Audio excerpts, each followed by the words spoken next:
ರಾಜ್ಯ ಕಾಂಗ್ರೆಸ್ನಲ್ಲಿ ಗರಿಗೆದರಿದ ರಾಜಕೀಯ ಚಟುವಟಿಕೆಗಳು. ಸಿಎಂ ಬದಲಾವಣೆ ಆದರೆ ಸಂಪುಟ ಬದಲಾಗುವ ಸಾಧ್ಯತೆ ಇದೆ. ರಾಜ್ಯ ಕಾಂಗ್ರೆಸ್ನಲ್ಲಿ ಗರಿಗೆದರಿದ ರಾಜಕೀಯ ಚಟುವಟಿಕೆ. ಸಿಎಂ ಬದಲಾವಣೆ ಆದರೆ ಸಂಪುಟ ಬದಲಾಗುವ ಸಾಧ್ಯತೆ ಇದೆ. ಆರ್ಬಿ ತಿಮ್ಮಾಪುರಗೆ ಸಚಿವ ಸ್ಥಾನ ಕೈ ತಪ್ಪುವ ಭಯ ಕೂಡ ಇದೆ. ಹೀಗಾಗಿ ದೆಹಲಿಯಲ್ಲಿ ಖರ್ಗೆ ಭೇಟಿಯಾಗಿ ಬಂದ ತಿಮ್ಮಾಪುರ.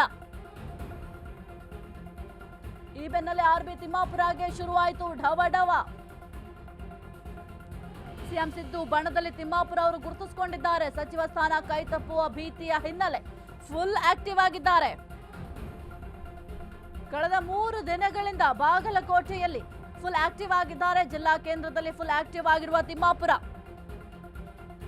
ಕೆಡಿಪಿ ಸಭೆ ಸೇರಿದಂತೆ ಇತರೆ ಸಮಾವೇಶದಲ್ಲೂ ಕೂಡ ಭಾಗಿಯಾಗ್ತಾ ಇದ್ದಾರೆ. ಸದ್ಯಕ್ಕಂತೂ ಫುಲ್ ಆಕ್ಟಿವ್ ಆಗಿದ್ದಾರೆ. ಒಂದು ವೇಳೆ ಏನಾದರೂ ಸಚಿವ ಸಂಪುಟ ಏನಾದರೂ ಪುನರಚನೆ ಆಗಬೇಕು ಅಂತ ಡಿಸೆಂಬರ್ ಮೊದಲ ವಾರದಲ್ಲಿ ಏನಾದರೂ ಸಚಿವ ಸಂಪುಟ ಪುನರಚನೆ ಮಾಡಲಿಕ್ಕೆ ಅಂತ ಮುಂದಾದರೆ ಕೆಲವೊಂದಿಷ್ಟು ಸಚಿವರಿಗೆ ಕೊಕ್ ನೀಡಲಾಗುತ್ತೆ ಅಂತ ಕೂಡ ಹೇಳಲಾಗ್ತಾ ಇತ್ತು. ಒಂದು 10 ರಿಂದ 12 ಸಚಿವರಿಗೆ ಕೊಕ್ ನೀಡಲಾಗುತ್ತೆ ಅಂತ ಕೂಡ ಹೇಳಲಾಗ್ತಾ ಇತ್ತು. ಜೊತೆಗೆ ಹೊಸಬರಿಗೆ ಮಣೆ ಹಾಕಲು ಕೂಡ ಪ್ಲಾನ್ ಅನ್ನ ಮಾಡಲಾಗ್ತಾ ಇತ್ತು. ಒಂದು ವೇಳೆ ಸಿಎಂ ಸ್ಥಾನ ಬದಲಾವಣೆ ಆದರೂ ಕೂಡ ಕೆಲವೊಂದಿಷ್ಟು ಏನು ಸಚಿವರಿದ್ದಾರೆ ಅವರಿಗೆ ಭಯ ಶುರುವಾಗಿದೆ. ಯಾಕೆಂತಂದ್ರೆ ಮುಖ್ಯವಾಗಿ ಏನೀಗೆಲ್ಲ ಸಿಎಂ ಆಪ್ತ ವಲಯದಲ್ಲಿ ಗುರುತಿಸಿಕೊಂಡಿದ್ದಾರೆ ಅವರಿಗೆ ಕೊಕ್ಕು ನೀಡುವ ಸಾಧ್ಯತೆ ಇದೆ. ಒಂದು ವೇಳೆ ಡಿ.ಕೆ. ಶಿವಕುಮಾರ್ ಅವರು ಸಿಎಂ ಆದ್ರೆ, ಹಾಗಾಗಿ ಸದ್ಯಕ್ಕೆ ಕೆಲವೊಂದಿಷ್ಟು ಸಚಿವರಿಗೆ ಢವಢವ ಶುರುವಾಗಿದೆ. ಕುರಿತು ಹೆಚ್ಚಿನ ಮಾಹಿತಿ ನೀಡ್ತಾರೆ ನಮ್ಮ ಪ್ರತಿನಿಧಿ Anand. Anand, very good morning. ಸದ್ಯಕ್ಕಂತೂ ಕೇವಲ ಆರ್ಬಿ ತಿಮ್ಮಾಪುರ ಮಾತ್ರ ಅಲ್ಲ, ಕೆಲವೊಂದಿಷ್ಟು ಸಚಿವರಿಗೆ ಭಯ ಶುರುವಾಗಿದೆ. ಒಂದು ವೇಳೆ ಏನಾದರೂ ಡಿ.ಕೆ. ಶಿವಕುಮಾರ್ ಅವರು ಸಿಎಂ ಆದ್ರೆ ಕೆಲವೊಂದಿಷ್ಟು ಸಚಿವರಿಗನ್ನ ಆ ಒಂದು ಸಚಿವ ಸಂಪುಟದಿಂದ ಕೈ ಬಿಡುವ ಭೀತಿ ಕೂಡ ಇದೆ. ಯಾಕೆಂತಂದ್ರೆ ಎಲ್ಲರೂ ಕೂಡ ಸಿದ್ದರಾಮಯ್ಯ ಅವರ ಆಪ್ತ ವಲಯದಲ್ಲಿ ಗುರುತಿಸಿಕೊಂಡಿದ್ದಾರೆ. ಹಾಗಾಗಿ ಅವರಿಗೆ ಭಯ ಕೂಡ ಆಗ್ತಾ ಇದೆ. ಏನಾಗಬಹುದು ಈ ಒಂದು ವಿಚಾರಕ್ಕೆ ಸಂಬಂಧಪಟ್ಟಂತೆ ಕಾಂಗ್ರೆಸ್ನಲ್ಲಿ ಆನಂದ್?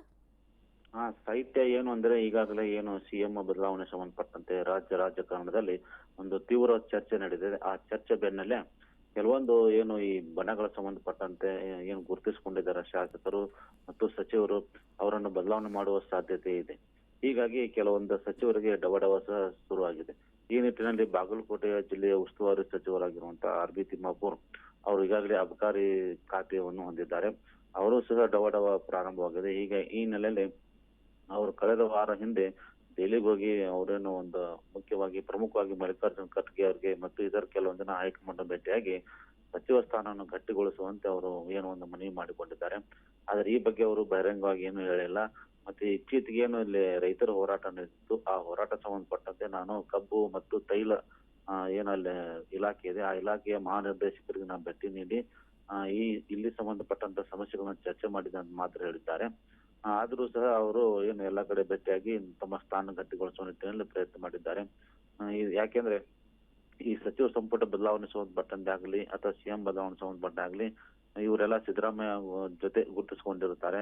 ಸಿದ್ದರಾಮಯ್ಯ ಬಣ ಆಗಿರೋದ್ರಿಂದ ಸಿದ್ದರಾಮಯ್ಯ ಬದಲಾವಣೆ ಆದರೆ ಇವರಿಗೂ ಸಹ ತಮ್ಮ ಸಚಿವ ಸ್ಥಾನಕ್ಕೆ ಹೋಗ್ಬೋದು ಎಂಬುದು ಢವಢವ ಪ್ರಾರಂಭವಾಗಿದೆ. ಈ ನಿಟ್ಟಿನಲ್ಲಿ ಈಗ ದೆಹಲಿಗೆ ಭೇಟಿಯಾಗಿ ಬಂದ ನಂತರ ಈಗೇನು ಇಲ್ಲಿ ಸಾಕಷ್ಟು ತಮ್ಮದೇ ಆದಂತ ಕೆಲಸ ಕಾರ್ಯದಲ್ಲಿ ತೊಡಗಿದ್ದಾರೆ ಮತ್ತು ಫುಲ್ ಆಕ್ಟಿವ್ ಆಗಿ ಈ 3 ದಿನಗಳ ಕಾಲ ಏನು ವಿವಿಧ ಸಭೆ ಸಮಾರಂಭ ಮತ್ತು ಅಧಿಕಾರಿಗಳ ಜೊತೆ ಮೀಟಿಂಗ್ ಮಾಡೋ ಮೂಲಕ ತಮ್ಮದೇ ಆದಂತ ಒಂದು ಆಕ್ಟಿವ್ ತೋರಿಸ್ಕೊಡೋ ಮೂಲಕ ಮತ್ತಷ್ಟು ಪ್ರಬಲವಾಗಿರುವಂತ ಏನವರು ಒಂದು ತೋರಿಸ್ಕೊಡ್ತಿದ್ದಾರೆ.